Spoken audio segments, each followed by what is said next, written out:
What is Bitcoin? Bitcoin is the first decentralized digital currency. Bitcoins are digital coins you can send through the internet. Compared to other alternatives, Bitcoins have a number of advantages. Bitcoins are transferred directly from person to person via the net, without going through a bank or clearinghouse. This means that the fees are much lower, you can use them in every country, your account cannot be frozen, and there are no prerequisites or arbitrary limits. And that's your basic explanation as to what a Bitcoin is. But joining me now is Chad Jones. He's the CEO of College Mobile, and we're going to go further in depth to explain what this currency is all about. What more can you add to that? I mean, Bitcoins are this virtual currency that were created only a few years ago, right? And it's really a medium of exchange. And if you go back in time, like, before we had modern currency, people used things like seashells and oxen and these different things as money.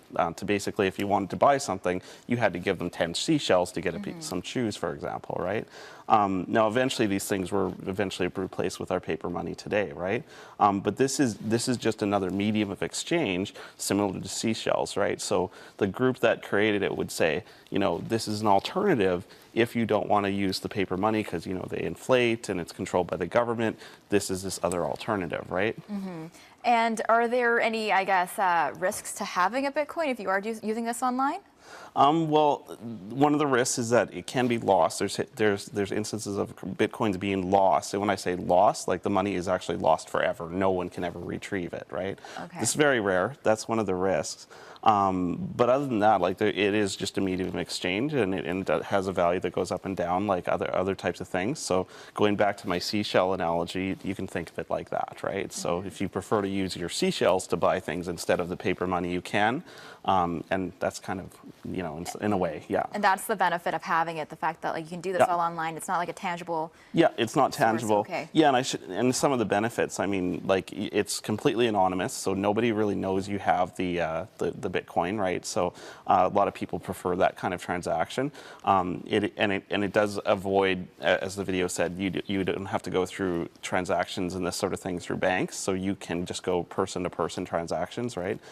So that can mean less fees and that kind of thing. Right. And yeah, so it's new, and that makes it exciting and everything too. So. And is it growing here in Canada? Oh yeah. Yeah, so definitely it's more and more vendors are accepting Bitcoins for payment and this kind of thing because it is being recognized to some extent, at least, as an actual medium of exchange, right? But you would have to go online in order to use it. Yeah, or there are like the Bitcoin ATMs and these types of things, but usually what you do if you want to get some Bitcoins, you go to one of the online exchanges and you give them, for example, your credit card, and then they will say, okay, now you have some Bitcoins, here you go, and then you have those Bitcoins, you can use them to purchase things. And with the Bitcoin, unlike with the traditional currency, again, it's not controlled by the government, so the government can't print more Bitcoin, right? The Bitcoin, there's only a certain number of them, so it's not going to inflate the same way that the current currencies do. So. And you're talking about also Bitcoin ATMs coming to Canada as well.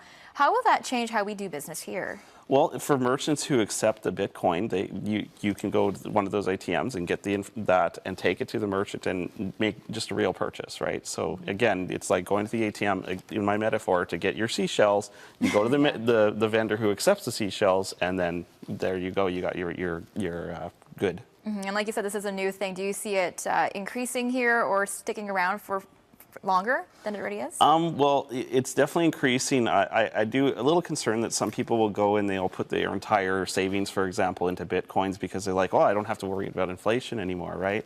In the history of the world, if you look back, there's been lots of currencies that were issued by banks in the past, like Wells Fargo issued their own currency, and so did the states. Like New York State, for example, you could get a New York State dollar as opposed to the US dollar, right?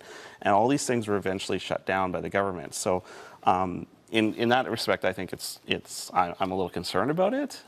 But so that's one of the risks. But it'll be difficult for the government to shut this down completely because it is so decentralized and so anonymous. But if they do disallow it in some countries, for example, you can't use this in the U.S. It's legal to owe them in the U.S. Then it's kind of risky. So yeah. Perfect. Well, thank you very much for joining us this morning and teaching me a lot about Bitcoins. I knew just about nothing about them, and now a new form of currency that you can use.